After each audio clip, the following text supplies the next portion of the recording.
alors que d'anciens responsables américains se rendent à Taïwan. La Chine effectue un entraînement au combat au-dessus de l'île. De plus, Jack Ma est mis au pas. Et bien d'autres choses encore à la une de l'actualité chinoise de cette semaine.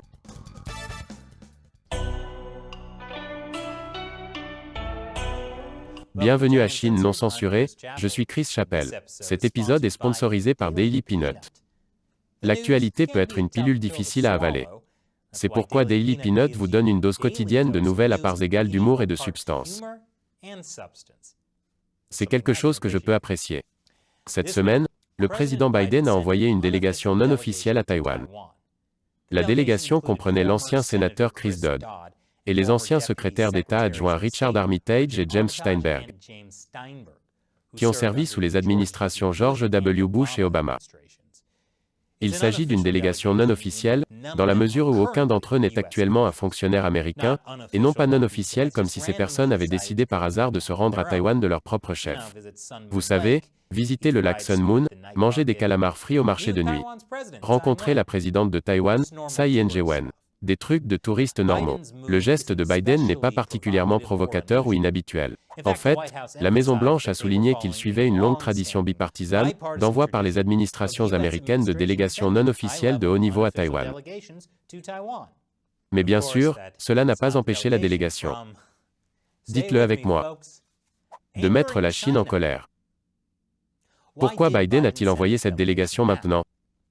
L'envoi de la délégation non officielle intervient alors que les États-Unis et Taïwan célèbrent le 42e anniversaire de la loi sur les relations avec Taïwan. De plus, l'administration Biden a envoyé cette délégation à Taïwan, en même temps qu'elle envoyait John Kerry en Chine pour parler du climat. Ce qui a été totalement éclipsé par l'affaire de Taïwan. Parce que le Parti communiste commence vraiment à piquer une crise. Il a averti les États-Unis, ne jouez pas avec le feu. Vraiment? Jouer avec le feu, c'est Wall Street qui encourage les Américains à investir en Chine. Défendre un pays démocratique d'une prise de pouvoir communiste hostile est la bonne chose à faire. C'est se défendre contre le feu. En parlant de se défendre contre le feu, Taïwan va avoir besoin d'aide pour ça. Car le Parti communiste chinois sait qu'il ne faut pas se contenter de mots dans un conflit. Il faut aussi passer à l'action. C'est pourquoi l'Armée populaire de libération organise des exercices de tir à balles réelles près de Taïwan, pendant la visite de la délégation américaine. Mais comme je l'ai déjà mentionné, le Parti communiste a intensifié ses actions contre Taïwan depuis des mois. En début de semaine, avant l'arrivée de la délégation américaine, la Chine a envoyé un nombre record d'avions de guerre autour de Taïwan. Les avions qui ont volé lundi comprenaient 18 avions de chasse, 4 bombardiers, 2 avions anti-sous-marins et un avion de surveillance. Et le régime chinois ne qualifie plus ces incursions d'exercices militaires de routine. Alors que les émissaires de Biden se rendent à Taïwan, la Chine les appelle maintenant des exercices de combat. Hu Xijin, le rédacteur en chef de mon média d'État chinois préféré, le Global Times, a prévenu. Si les États-Unis et Taïwan prennent de nouvelles mesures importantes, les avions de chasse de l'APL survoleront l'île de Taïwan pour proclamer leur souveraineté. Ce n'est pas ainsi que cela fonctionne. Si c'était le cas, je serais vraiment le propriétaire du haut fond de Scarborough dans la mer de Chine méridionale. Hu Xijin a aussi dit, si les forces de Taïwan ouvrent le feu, ce sera le moment d'une guerre totale dans le détroit de Taïwan. Oui, au lieu de cela, Taïwan devrait simplement laisser l'armée chinoise envahir Taïwan sans se défendre. C'est le meilleur moyen d'éviter la guerre. Malheureusement, il semble que Taïwan ne veuille pas retenir la leçon. En plus de rencontrer les délégations américaines, Taïwan insiste pour dévoiler de nouvelles armes qu'elle peut utiliser pour sa défense. Taïwan ne comprend-il pas que la meilleure défense, c'est une reddition rapide et inconditionnelle? Il est évident que la situation est très tendue en ce moment entre les États-Unis et la Chine. C'est pourquoi le Premier ministre chinois appelle à plus de communication. Que dites-vous de ça pour plus de communication? Nous nous sommes sérieusement engagés à ce que Taïwan puisse se défendre. Nous nous sommes sérieusement engagés à assurer la paix et la sécurité dans le Pacifique occidental. Et dans ce contexte, ce serait une grave erreur pour quiconque d'essayer de changer ce statu quo par la force. Je me demande qui essaierait de changer le statu quo par la force. Et plus sur la menace de la Chine communiste, après la pause. Bienvenue à nouveau. Une fois de plus, l'évaluation annuelle de la menace par le directeur du renseignement national américain indique que la Chine représente la plus grande menace pour les États-Unis. La Chine est de plus en plus un concurrent proche, défiant les États-Unis dans de multiples domaines, en particulier sur le plan économique, militaire et technologique. Et elle pousse à changer les normes mondiales. Un concurrent proche? Pas selon la Chine. Leur message est que les États-Unis et la Chine sont désormais égaux. Je veux dire, pas en termes de puissance militaire, d'avantages économiques ou de respect international, mais à part cela, totalement égaux. Et le Parti communiste sait une chose ou deux sur l'égalité. En parlant d'égalité, le régime chinois menace également l'Australie.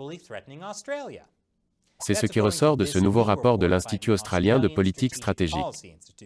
Un important groupe de réflexion australien. En gros, la marine chinoise vise les ports australiens. Mais pas avec des armes. Avec des investissements.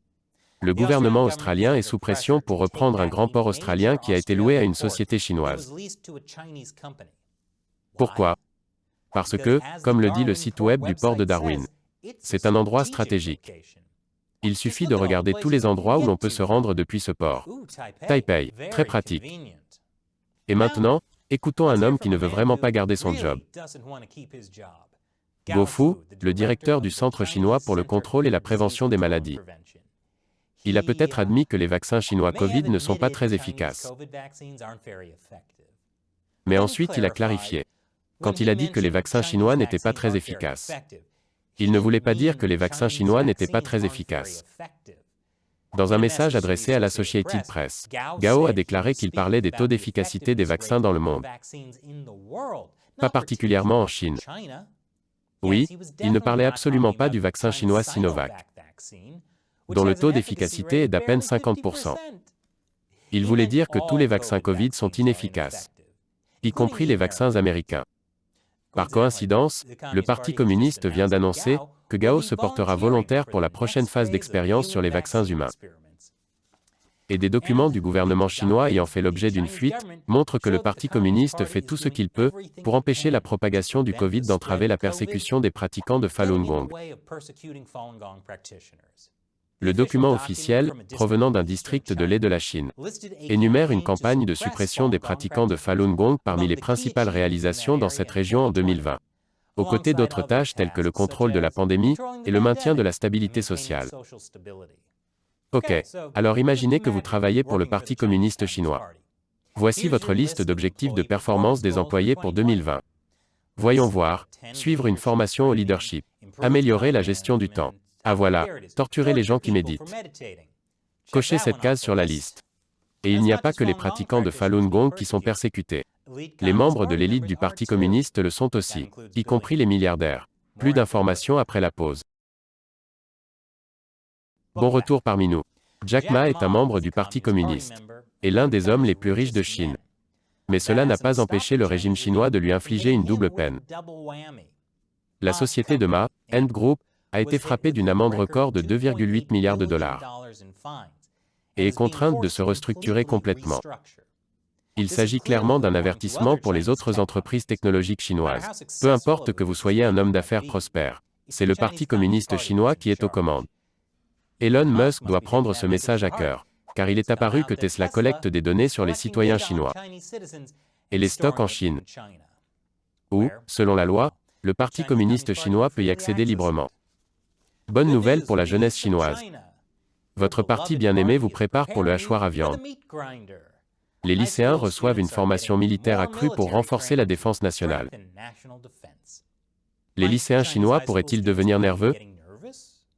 Il est impossible de le savoir, car la Chine a commencé à censurer les discours sur les affaires militaires. Certains des forums les plus populaires de WeChat, la plus grande application de médias sociaux de Chine, ont été fermés. Il était sous-entendu que des agences d'autres pays utilisent la discussion sur les affaires militaires ou les armes pour analyser les développements militaires du régime, ce qui constitue une menace pour la sécurité nationale. Ce n'est certainement pas parce que les jeunes Chinois pourraient exprimer leur inquiétude face à la guerre avec Taïwan et les États-Unis, dans laquelle ils sont poussés. Parce que les jeunes Chinois sont tous des patriotes. Ils doivent l'être, sinon. Mais au cas où les jeunes Chinois seraient induits en erreur, le PCC a mis en place une ligne directe pour signaler les personnes qui déforme ou nie l'excellente histoire et la culture du Parti communiste. L'avis du principal régulateur chinois de l'Internet indique que depuis un certain temps, certaines personnes ayant des motivations inavouées ont diffusé en ligne de fausses déclarations historiquement nihilistes, déformant, calomniant et niant malicieusement l'histoire du parti, l'histoire nationale et l'histoire militaire, dans le but de troubler la pensée des gens. Et la punition ? Totalement incertaine. Bien que la semaine dernière, les autorités de la province de Jiangsu ont arrêté un jeune de 19 ans pour ses commentaires insultants en ligne sur l'invasion de Nanjing par le Japon en 1937, pendant la Deuxième Guerre sino-japonaise. Mais n'oubliez pas que la surveillance d'Internet ne se limite pas aux jeunes Chinois Han patriotes. Le Parti communiste n'a pas oublié les Ouïghours. Le PCC les oblige à télécharger une application de surveillance qui permettra aux autorités de savoir si quelque chose sur leur téléphone pourrait être dangereux. L'application s'appelle Nettoyage de la toile. Un si joli nom, pas sinistre du tout. Si un fichier dangereux est identifié, l'application envoie un message à la personne qui utilise le téléphone pour lui dire de le supprimer. Et selon une équipe de recherche de fonds pour la technologie ouverte, tout utilisateur ayant cette application installée verra chaque fichier stocké sur son appareil envoyé à une entité inconnue pour être surveillé. Oh, ai-je mentionné que lorsque l'application envoie des fichiers au serveur extérieur, ils ne sont pas non plus cryptés? Mais en parlant de la jeunesse patriotique de la Chine, voici un petit groupe d'hommes jeunes qui attaquent l'imprimerie d'un journal de Hong Kong. Il s'agit de la branche hongkongaise de l'Epoch Times, un journal connu pour son soutien aux droits de l'homme et à la démocratie en Chine.